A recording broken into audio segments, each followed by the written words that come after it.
हैं telephone line के माध्यम से डॉक्टर विकास Raj Purohit sir, trauma centre Jodhpur के एचओडी है। विकास जी, बहुत बहुत स्वागत है आपका। Sir thank you very much, नमस्ते। बड़ा ये जो टफ टाइम चल रहा है, कैसा लग रहा है सर आपको, कैसे फिट रख पाते हैं? जी जी जी, टफ तो जिंदगी एक संघर्ष है सर। टफ टाइम भी आता है और निकल भी जाता है जी। हमें बस उसके लिए हमें खुद को प्रिपेयर करना है जी। और जो भी गाइडलाइंस है उनको फॉलो करना है, तो निश्चित रूप से हम लोग इससे जीत लेंगे ये संघर्ष।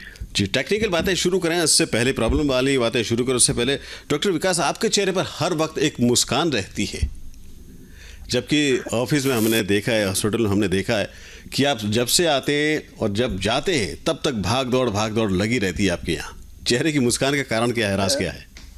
सर वो तो आप सभी जोधपुर वासियों का प्रेम और आशीर्वाद है जो मेरे को ये मुस्कुराहट बनाए रखने में हेल्प करता है। बाकी तो जो अपना काम है, अगर हम उसमें मन लगाते हैं जी, और जो सेटिस्फेक्शन हमें मिलता है जी, सुबह से लेकर रात तक काम करने से, जब मरीज ठीक होता है जी, या हम उसकी किसी भी तरह से परोक्ष और अपरोक्ष मदद कर सकते हैं जी, तो निश्चित रूप से जो एक आत्मसंतुष्टि प्राप्त होती है वो कहीं ना कहीं चेहरे पे झलक ही जाती है। जी, यानी कि जॉब सेटिस्फेक्शन वाली बात है। एंजॉय करते हैं आप अपने जॉब के साथ। जी जी। और लोगों न जाने कितनी जाने आपने बचाई होगी, क्योंकि सबसे पहला को जो कॉल जाता है ट्रॉमा सेंटर को जाता है अगर कोई एक्सीडेंट होता है तो। हाँ जी, ट्रॉमा बहुत इम्पोर्टेंट पॉइंट है पूरे हॉस्पिटल का और इवन नॉर्दर्न पूरे इंडिया का जी। तो निश्चित रूप से हमारा टीम है हमारी जो सभी मिलकर काम करती है और रिजल्ट अच्छे आते हैं। डॉक्टर साहब, ट्रॉमा के बारे में थोड़ी सी जानकारी बताएं ना श्रोताओं को हमारे, कि ट्रॉमा का रोल क्या होता है? सर ट्रॉमा सेंटर हमारा एक dedicated tertiary level trauma centre है जिसमें आसपास के सभी इलाकों से जितने भी गंभीर ट्रॉमा के पेशेंट्स हैं और भी इमरजेंसीज है वो सब यही हमारे यहाँ आती है, जिसमें ट्रॉमा ही नहीं बाकी कार्डियक, रेस्पिरेटरी और न्यूरोलॉजिकल जितनी भी गैस्ट्रो सभी इमरजेंसीज एक बार हमारे ट्रॉमा सेंटर आती है और फिर यहाँ से प्राइमरी ट्रीटमेंट होकर स्टेबलाइज करके उसको रेस्पेक्टेड वार्ड में भेजा जाता है। जी, यानी कि पहले सबसे पहले आप ही देखते हैं मरीज को, आपका वार्ड ही देखता है ना जी। अब कोरोना को लेकर बताइए सर, क्या क्या व्यवस्थाएं, अभी तक का जो स्टेटस है आपकी नजर में, क्या स्थिति है हमारी?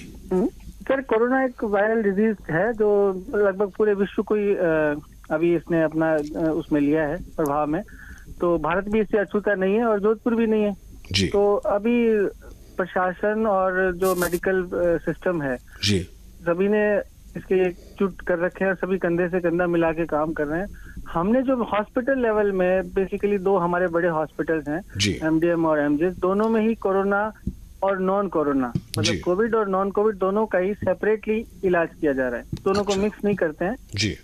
लेकिन जब एंट्री पॉइंट कई बार ऐसा होता है कि ट्रॉमा एक ऐसा एंट्री पॉइंट है जहाँ पे कई बार हमारे यहाँ कोविड भी आ जाते हैं और नॉन कोविड भी आ जाते हैं, तो हमें उनका बहुत ही एक्स्ट्रा ध्यान रखना पड़ता है।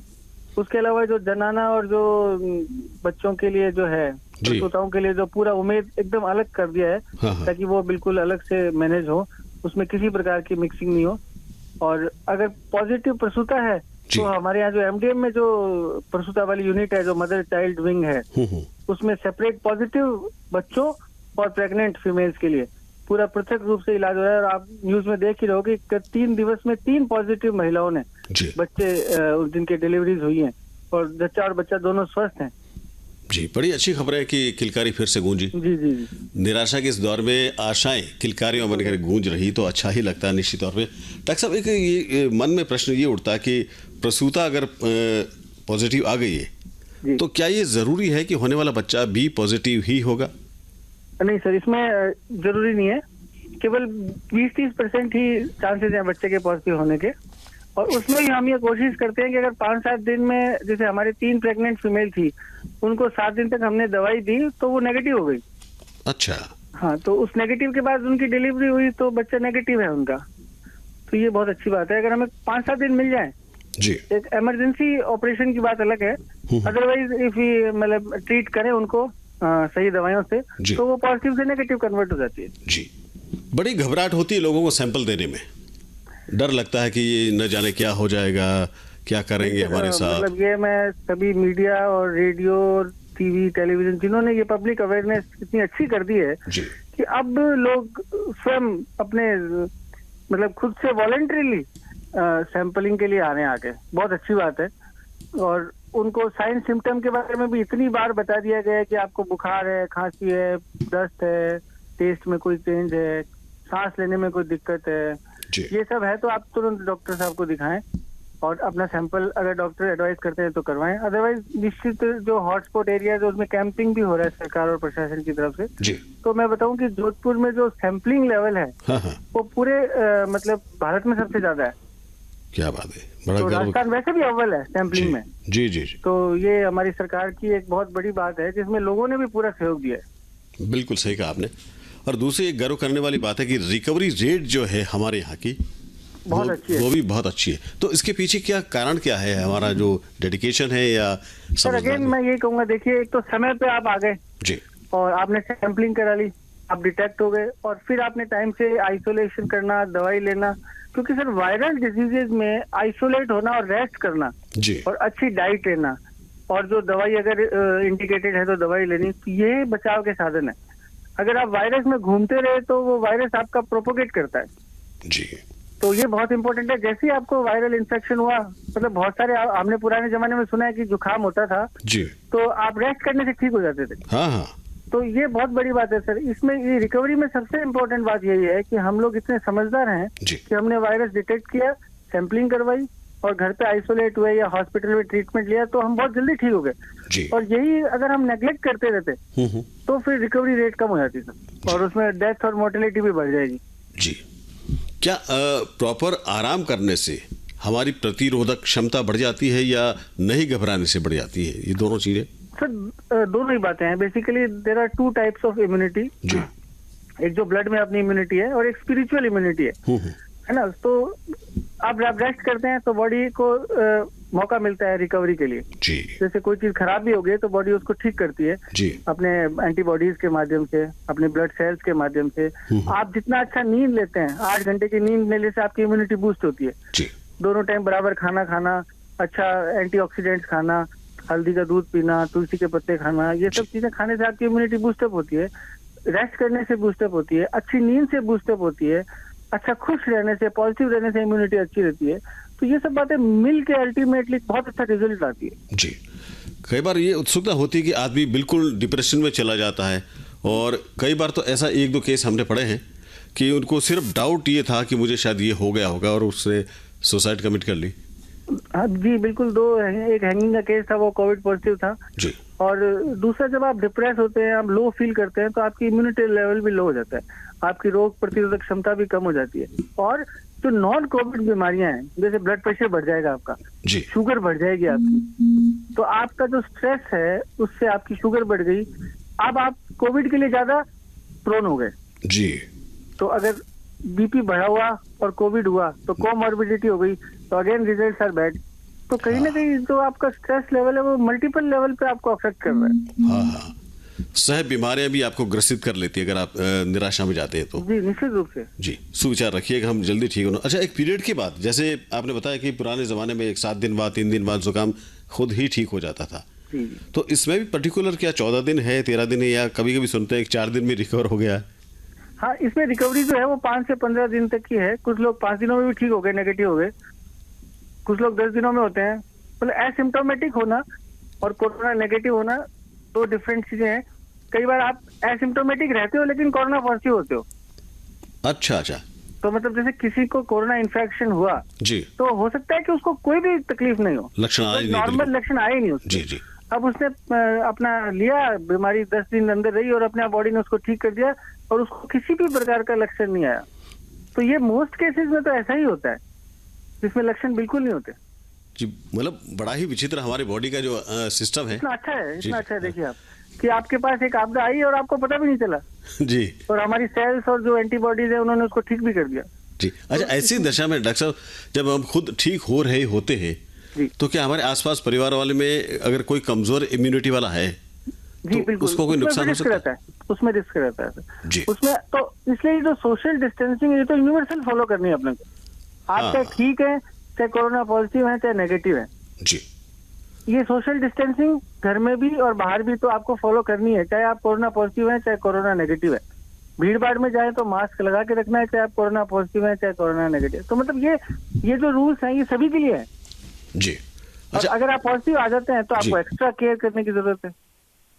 जी बिल्कुल सही कहा। अभी जो बाहर से लोग आ रहे हैं, जी प्रवासी जो लोग आ रहे हैं, जी जी वो साथ में कोई ना कोई प्रॉब्लम लेकर आ रहे हैं, तो ऐसे में क्या आपका दायित्व भी बढ़ जाता है डॉक्टर साहब? जी, भी तो नंबर्स बहुत ज्यादा हैं और ये क्लस्टर्स में आ रहे हैं और ये मोस्टली कुछ हॉटस्पॉट एरिया से भी आ रहे हैं जहाँ पहले से कोरोना ज्यादा फैला हुआ था। जी जैसे कुछ आंध्र प्रदेश के कुछ एरिया हैं, जैसे महाराष्ट्र के कुछ एरियाज हैं, दिल्ली में कुछ हॉटस्पॉट एरियाज हैं, जहाँ से जो प्रवासी आए हैं उनका हमें बहुत ज्यादा ध्यान रखना पड़ रहा है। और हमारी जो जिले की हेल्थ टीम है, CMHO साहब की जो टीम है और जो प्रशासन कलेक्टर साहब की जो टीम है, जी। वो उनको अलग से एक क्वारंटाइन करती है, मतलब अलग से इंस्टीट्यूशनल क्वारंटाइन किया जाता है, उनको एक जगह रखा जाता है, उनकी सैंपलिंग की जा रही है। जी उनमें से जो हाई रिस्क ग्रुप है या जो बूढ़े हैं, ओल्ड एज हैं, उनको उनको और सेपरेट किया जा रहा है। तो ये बहुत मल्टीपल लेवल पे काम हो रहा है और 24 आवर्स काम हो रहा है ये। जी, ये बड़ी ही अच्छी खबर ये है कि 2400 घंटे काम हो रहा है। अभी हमने इसके पहले शो में हमारे जिला कलेक्टर महोदय से बात की थी, तो उन्होंने हमें ये बताया कि अभी इलाज के लिए भी हम घर पे ही रख रहे हैं मरीजों को। हाँ जी, हाँ जी। वो आइसोलेशन भी उनको वहीं प्रॉपर दिया जा रहा है, अगर सुविधाएं उसके घर में हो तो। जी तो क्या पॉजिटिव आने के बाद भी घर पे ही रखा जा रहा है? हाँ जी, इसमें क्या है सर कि मतलब जो पॉजिटिव एसिम्टोमेटिक केसेस हैं जी और जो ये सुनिश्चित कर दें प्रशासन को और चिकित्सा विभाग को कि मैं पूरा इन गाइडलाइन को फॉलो करूंगा, जी तो उसको आइसोलेट घर पे किया जा सकता है। अगर वो अगर सारे अपने नियमों का पालन करें तो माइल्ड सिम्टोमेटिक और एसिम्टोमेटिक केसेस को घर पे रखने से वो एक तो अच्छा उनको माहौल मिलता है, पॉजिटिविटी रहती है और खुद अपना ख्याल रख लेते हैं, तो जी। वो ठीक भी हो रहे हैं, रिकवरी रेट भी उनमें अच्छी है।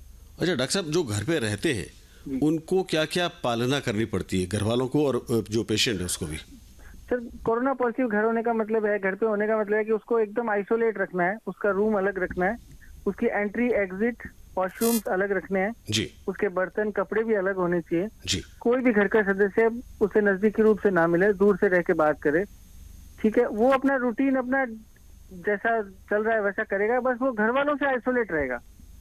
जी, हर तरह से जी हर तरफ से आइसोलेट, सोशल डिस्टेंसिंग फॉलो करेगा, अपने कपड़े अलग रखेगा, अपने यूटेंसिल्स अलग रखेगा, धूप में बैठेगा, योगा करेगा, अच्छा डाइट उसको घर वालों से मिल जाएगी, ठीक है। और उसको एक पॉजिटिविटी भी रहेगी कि मैं घर पे हूँ, हाँ हाँ और घर में रहते हुए भी वो मतलब एक पूरे सारे Isolation नियमों में। का पालन करेगा, तो निश्चित रूप से उसकी रिकवरी रेट अच्छी रहेगी। जी। क्या घर वालों से कोई ऐसे लिख के लिया जा रहा है अभी कि हम इसका ध्यान रखेंगे, दूर रखेंगे, ऐसा कुछ? या एक जस्ट एक फॉर्मेलिटी है जिसमें आपका एक मेंटल मेकअप बनाया जाता है। बेसिकली आपको ये समझाया जाता है जी कि आपको काउंसिल किया जाता है और कि आप इन नियमों का पालन करेंगे। अदरवाइज क्या होता है, देखो, और मनुष्य की प्रवृत्ति है, कभी कभी लाइटली ले जाता है, कभी हाँ, केयरलेस हो जाता है। जी तो ये सब बेसिकली कोई लीगल कोई एक्शंस नहीं है, ये सिर्फ एक मेंटल मेकअप है। उसको स्ट्रांग बनाया जाता है कि तुम सारे आइसोलेशन के नियम्स और गाइडलाइंस को फॉलो करोगे। जी।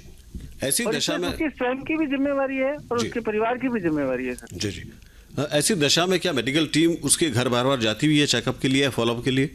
हाँ, उसमें से ऑलमोस्ट डेली और एक दिन छोड़ के जो CMHO साहब की टीम है उसको चेक भी करती है, उसके साइन सिम्टम्स के बारे में भी पूछा जाता है। फोन भी उसको एक नंबर दिया जाता है कि तुझे को कभी भी कोई दिक्कत हो, बुखार खांसी हो, सांस में दिक्कत हो, जी। तो आप फोन पे सूचना दे दीजिए, आप कंसल्ट कर लीजिए। इसके अलावा भी कई बार आपका मानसिक रूप से कभी कमजोर फील करते हो तो आप अपने चिकित्सक से बात कर सकते हो, और इसका पूरा ध्यान प्रशासन द्वारा रखा जाता है। जी। अच्छा, कई बार हमने पेशेंट से भी बात की है डॉक्टर साहब, जी तो उन्होंने जो साइन सिम्टम्स बताए, एक दो ना हमें ऐसे भी बताया कि कमजोरी इतनी आ गई कि पैरों से चला नहीं जा रहा, उठा नहीं जा रहा है, घुटने में दर्द हो रहा है। ये भी साइन होते हैं क्या इसमें? हाँ, ये वायरल डिजीज में सर आर्थेल्जिया, जो जोड़ों में दर्द है जी और बुखार है, और एक मलेज एक टर्म है मेडिकल में जिसमें अच्छा नहीं फील होता है, मतलब उसको अच्छा फील नहीं होता, कमजोरी फील होती है, इसको मलेज बोलते हैं, अच्छा फैटिक बोलते हैं, थकान बोलते हैं। तो ये इसका एक पार्ट है सिम्टम्स का, जिसमें वायरस बहुत अंदर अगर वृद्धि कर रहे हैं तो शरीर को बिल्कुल कमजोर बना देते हैं। जी। अच्छा, अंदर जब वृद्धि कर रहे होते तो आदमी की खुशियां भी कमजोर कर देते हैं ऐसा? सर अब देखो, शारीरिक और मानसिक को दो चीजें अलग अलग तो है नहीं, आपस में कनेक्टेड है। जी बिल्कुल। अगर आपको कहीं कोई फिजिकल पेन है जी। या फिजिकल वेलबींग नहीं है तो कहीं ना कहीं आप मेंटली भी थोड़े डाउन हो जाते हो, इमोशनली भी डाउन हो जाते हो। तो ये सब आपस में इंटरकनेक्टेड चीजें हैं। जी। अच्छा, अभी जो बदलाव आया है MDM से सारा शिफ्टिंग जो है लगभग वो गांधी में हो गया है, तो अभी MDM में क्या सुविधाएं हैं? ये बहुत महत्वपूर्ण है। सरकार जब शुरू से ये चिंतित थी कि भाई जब कोविड फैल रहा है तो नॉन कोविड लोगों को कहीं भी ऐसा नहीं हो कि उनको कोई नजरअंदाज हो जाए, वो इग्नोर हो जाए। तो कुछ दिनों तक लॉकडाउन था, जो फर्स्ट लॉकडाउन था, उसके बाद गवर्नमेंट स्ट्रिक्ट हो गई कि भाई इसमें आप नॉन कोविड का भी पूरा ध्यान रखें। जी। तो हमारे एमडीएम अस्पताल में करीब 16 नॉन कोविड जो डिपार्टमेंट्स हैं, जैसे गैस्ट्रो, न्यूरो, स्किन, ईएनटी, ऑप्थेलो, मतलब सभी जो नॉन कोविड है, दूसरी बीमारियां, उनके ओपीडीज हम वापस शुरू करने की कवायद कर रहे हैं। और कुछ तो कैंसर और कार्डियक हमने एक दिन भी बंद नहीं की, वो रेगुलर चलती रही। तो ये बेसिकली हमारा बैलेंसिंग एक्ट है कि हम कोविड का भी पूरा ध्यान रखें और साथ ही हम नॉन कोविड का भी पूरा ध्यान रखें। जी। तो अभी एमडीएम में सिर्फ नॉन कोविड ही चल रहा है? एमडीएम का एक हिस्सा जो पहले जहाँ गंभीर रोगी एडमिट थे हमारे जो सुपर स्पेशलिटी ब्लॉक में, उसमें अभी हमने कोविड के कुछ सीरियस पेशेंट रखे हुए हैं। उसके अलावा जो जनाना वाला पार्ट है, उसमें हमने जो पॉजिटिव जनाना प्रसूताएं हैं और जो बच्चे हैं, उनके लिए हमने जगह रख दी है ताकि उम्मीद से वो मिक्स नहीं हो, कोविड अलग रहे। और बाकी जो हमारा मेन एमडीएम अस्पताल है, उसमें हमने ट्रॉमा, कार्डियक, न्यूरो, ये सब हम शुरू कर रहे हैं। जी। ओपीडी शुरू होने वाली है, क्या संभावना है? ओपीडी सर बिल्कुल हमारी 3 या 4 ओपीडी से, कार्डियक की ओपीडी हमारी करीब 10 दिनों से पहले शुरू हो गई है जी। और उसके अलावा गैस्ट्रो, न्यूरो की भी ओपीडी हमारी ट्रॉमा सेंटर में रेगुलर चल रही है। तो हम धीरे धीरे मतलब क्रमोत्तर सीरियली इसको स्टेट वाइज हर 2 दिन में एक ओपीडी नया शुरू करके, और हम बहुत जल्दी 1 तारीख तक लगभग सभी ओपीडी खोल देंगे, शुरू होने वाले हैं। जी। चलिए, जो सबसे बड़ा इसमें भूमिका या रोल रही है, सबसे बड़ी भूमिका रही है, उसमें स्वास्थ्य कर्मी रहे हैं। जहाँ भी निकलते हैं तालियों की गर्जनाएं, फूलों की बरसात है, तो एक नया चेहरा भी उभरा है, नया रूप, और नए हमारे हीरोज जो हैं उनमें से एक डॉक्टर्स और नर्सिंग स्टाफ भी है, और उनमें तमाम जो लोग हॉस्पिटल में काम करने वाले वो भी है। तो बड़ा अच्छा ये लगता है डॉक्टर साहब कि आपकी सेवा का सम्मान जो होना था वो अब पूरे चरम पर है। कैसा लग रहा है आपको? सर बहुत अच्छी फीलिंग है। और एमडीएम में मैं बताऊं आपको, एमजीएच एमडीएम में बहुत सारे करीब 300 प्लस ऐसे पेशेंट्स एडमिट हुए जिनके कोमॉर्बिडिटीज थी, डायबिटीज थी, शुगर थी, जो कोरोना पॉजिटिव थे और जिनके लक्षण भी थे, सांस लेने में दिक्कत, किसी के न्यूमोनियाज भी थे। तो ये सब ठीक हुए हैं हमारे, और ओल्ड एज भी हमारे बहुत ठीक हुए हैं, मतलब 80% से ज्यादा लोग ओल्ड एज भी ठीक हुए हैं, 60 साल से ऊपर के। तो ये निश्चित रूप से टीम वर्क है।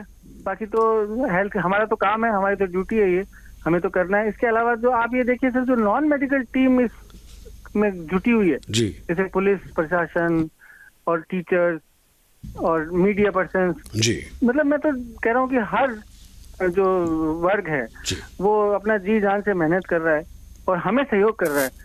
तो ये हम सबकी मतलब सभी हम बधाई के पात्र हैं। हम तो है, हमें तो जनता दे रही है तो हम एक्सेप्ट करते हैं, तो हम खुशी है। लेकिन मैं ये कहना चाहता हूँ कि जो नॉन मेडिकल लोगों ने जो एफर्ट्स किए हैं वो मतलब प्राइसलेस है, मतलब अनमोल है। जी, ये ऐसा आप मानते हैं डॉक्टर साहब? जी। लेकिन फ्रंट पे जो खड़े लोग हैं, हम मानते हैं, जो आम आदमी है ये मानते हैं कि फ्रंट पे प्रशासन के साथ जो कदम से कदम मिलाता है और अपनी जान को पूरी जोखिम में डालता है, वो है डॉक्टर्स या नर्सिंग स्टाफ। बड़े पीपी किट वगैरह की बातें सुनते हैं, हालांकि ये बहुत अंदरूनी मसला है, लेकिन हम घड़ी भर के लिए मास्क लगाते हैं तो भी हमें लगता है कि यार सांस बड़ी मुश्किल से आती है। तो पीपी किट थोड़ा सा जानना चाहते हैं, ये उत्सुकता है मेरी खुद की। सर पीपी किट एक 5-7 चीजों का कॉम्बिनेशन है, जिसमें मास्क, कैप, पूरा गाउन, गोगल्स और शू कवर, ऐसे सभी चीजें होती है। और जो मटेरियल है वो पानी, हवा को भी अंदर नहीं जाने देता। मतलब आप ये कल्पना कीजिए कि वायरस इतने छोटे होते हैं, उसको अंदर जाने से रोकना है तो हवा और पानी का तो सवाल ही पैदा नहीं होता। तो ऐसी स्थिति में जब आप एक ड्रेस पहनते हो और फिर ऊपर एक पीपी किट पहनते हो, और हम बहुत ज्यादा टेम्परेचर भी कोविड वार्ड में कम नहीं रख सकते, क्योंकि श्वसन के लिए और रेस्पिरेशन के लिए लो टेम्परेचर थोड़ा हार्मफुल रहता है। तो बड़ा एक बहुत ही मुश्किल कार्य है पीपी किट को लगातार 4 से 6 घंटे पहनना, जिसमें हवा, पानी और जो अपने रूटीन एक्टिविटी सब बंद हो जाती है। तो पर ये हमारा जॉब है और ये हमारे जॉब का पार्ट है, तो हम इसे गर्व के साथ एक्सेप्ट करते हैं। पर ये मुश्किल है पीपी किट को पहनना, पीपी किट को बहुत देर तक पहन के रखना। जी, बड़ा अच्छा। बड़ी खबरें ऐसी होती है कि मैं आप थोड़ा हट के बात करना चाहता हूँ कि अगर अमिताभ कई फिल्म में शूटिंग कर रहे होते तो ये कहा जाता है कि भाई 10 किलो की एक ड्रेस पहन के उन्होंने 2 घंटे काम किया। जब दूसरी तरफ हमने ये सब देखा है, सुना है, पढ़ा है कि पीपी किट को पहनकर एक डॉक्टर या नर्सिंग स्टाफ कितने घंटे सब कुछ त्याग कर सिर्फ सेवा कार्य करता है, तो सम्मान में सर और भी झुक जाता है आप जैसे लोगों के लिए। जी, ये हमारे जॉब का पार्ट है। और अब प्रेरणा की बात करें तो आप सर, मैं आपको दो एक्सट्रीम पे बात करता हूँ। जरूर। एक आर्मी वाले को देखो आप, जब वो 0 डिग्री -40 डिग्री पे जी जी इतना 50-60-100 किलो का लेके वो चढ़ सकता है जी। और एक जो मजदूर है वो भरी दोपहर में 50 किलो की पट्टी लेके या 50 किलो की बोरी या सीमेंट का कट्टा लेके अपने शरीर पे लेके एक मकान, बिल्डिंग, एक ब्रिज बना सकता है। जी। तो डॉक्टर भी एक पीपी किट पहन के 4-6 घंटे काम कर सकता है ताकि मरीज स्वस्थ हो सके। जी। तो हम सब उन्हीं से प्रेरणा लेते हैं और ये काम करते हैं। सैल्यूट इस बात पर भी कि डॉक्टर विकास आप कहाँ से प्रेरणा लेते हैं, खुद को ताज़ा रखते हैं, चेहरे पर मुस्कान बनाए रखते हैं। अब थोड़ी सी हम ये बात करना चाहते हैं जो सुविधाओं के बारे में, जो लोग वहाँ पर क्वारंटीन में हैं जी, उनके लिए क्या क्या व्यवस्थाएं होती हैं और जो पॉजिटिव आ गए उनके लिए क्या क्या होता है। जी, क्वारंटाइन के लिए बेसिकली उस एरिया में थोड़ी आवाजाही कम कर देते हैं जहाँ से बहुत ज्यादा पॉजिटिव केसेस आ रहे हैं, और जो पॉजिटिव है उनको घर पे रख दिया जाता है। तो उनको दवाई, उनके खाने पीने की रोजमर्रा की वस्तुएं वो सब प्रशासन द्वारा उपलब्ध करा दी जाती है जी। और किसी भी प्रकार की समस्या आने पे उनके पास हेल्पलाइन नंबर्स होते हैं। वो डायरेक्ट CMHO साहब, हम प्रिंसिपल साहब, सुपरिंटेंडेंट साहब, कोई कमिश्नर साहब, मतलब बहुत सारे अधिकारियों के नंबर डेली अखबार में और टीवी में, रेडियो में आते रहते हैं। जी जी। और उन लोगों को भी एक कार्ड दिया जाता है कि भाई आप कभी भी इनसे बात कर सकते हो। तो आपने बहुत बार सुना होगा कि पुलिस ने एक प्रसूता को हॉस्पिटल पहुंचाया, एक पुलिस की वैन ने गाड़ी में डिलीवरी करवा दी। जी जी, बड़ा अच्छा लगा। एक बुजुर्ग व्यक्ति को हॉस्पिटल पहुंचा दिया। तो मैं यही कहना चाहता था, पूर्व में भी मैंने कहा कि आप ये देखिए, ये जो नॉन मेडिकल टीम है, मतलब it's doing a wonderful job basically. जी। और बड़ा अच्छा तो ये कि किसी अकेले बुजुर्ग का बर्थडे मनाने के लिए बलून और केक लेके वहां पर पहुंच गए हमारे पुलिसकर्मी, प्रशासन। ये फैमिली मतलब ग्लोबल, पूरी जोधपुर आपकी एक परिवार बन गया है। ये कितनी अच्छी बात है। जी। डॉक्टर साहब, कोई एक बात कहना चाहे हमारे जोधपुर के श्रोताओं को, या जहाँ पूरे राजस्थान में यहाँ सुनने वाले हैं हमारे इस चैनल को, उनके लिए क्या कहना चाहेंगे? सर, अभी बहुत संकट का समय था और हमने काफी उस पर कंट्रोल कर लिया है। और मैं बता दूं कि रिसर्च भी बहुत अच्छे लेवल पे चल रही है। करीब 120 कंपनीज हैं जो वैक्सीन बनाने पे और दवाइयों पे काम कर रही है।